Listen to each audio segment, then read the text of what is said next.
Sai Prashanth blogs channel subscribers అందరికీ కూడా శుభాభినందనలు.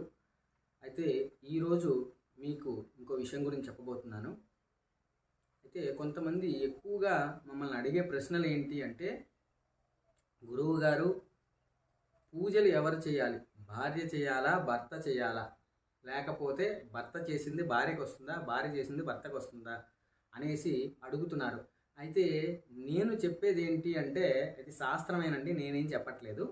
అయితే వివాహ సమయంలో వివాహం అంతా, కన్యాదానం అంతా అయిపోయిన తర్వాత వివాహ సమయంలో వధువు అంటే ఎవడైతే పెళ్లి కొడుకు ఉన్నాడో ఆ పెళ్లి కొడుకుతో కొన్ని పదాలు పలికిస్తారండి. అంటే ప్రతి దానికి ఏమైపోయిందంటే, పలికిస్తున్నాడు కదా, పంతులు చెప్తున్నాడు కదా, మనం చెప్పేద్దాం అనే ధ్యాసతో ఉంటారు. కానీ అసలు ఏం చెప్తున్నాం అనేది కూడా వాళ్ళకి అర్థం కాదండి.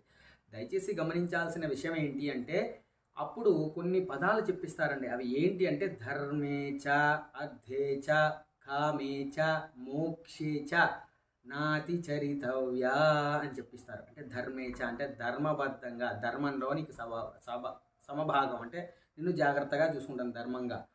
అర్థేచ, కామేచ, మోక్షేచ, వీటన్నిటికీ కూడా నేనే చూసుకుంటానంటే అప్పుడు ఆ ధర్మపత్ని అంటే వధువు ఏమి, పెళ్లి కూతురు ఏమి చెప్పదండి, పెళ్లి కొడుకే చెప్తాడు. అందుకని ఏవైనా కార్యక్రమాలు పూజలు చేస్తే ఖచ్చితంగా యజమాని మాత్రమే చేయాలి. ఎందుకంటే అక్కడ మాట ఇచ్చాడు, ముక్కోటి దేవతల సాక్షిగా వేద మంత్రాల నడుమ అతను మాట ఇచ్చాడు కాబట్టి ఖచ్చితంగా యజమానే చేయాలండి, యజమానే చేయాలి.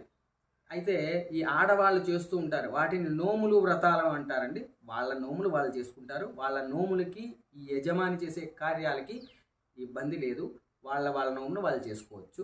కానీ పూజ, క్రతువు, హోమాలు నిర్వహించేటప్పుడు మాత్రం ఖచ్చితంగా యజమాని లేకుండా పని జరగదు. కాబట్టి యజమాని చేస్తేనే కుటుంబం అంతా బాగుపడుతుందండి. యజమాని చేసిన ప్రతి కర్మ కూడా కుటుంబాన్ని మొత్తానికి వస్తుంది. అంటే యజమాని తప్పు చేస్తే కుటుంబం మొత్తానికి అంటుకుంటుందండి. కాబట్టి అందుకనే ఈ వీడియో చూసిన వాళ్ళందరూ కూడా జాగ్రత్త పడి మంచి పనులు చేయడానికి సహకరించండి. స్వస్తి.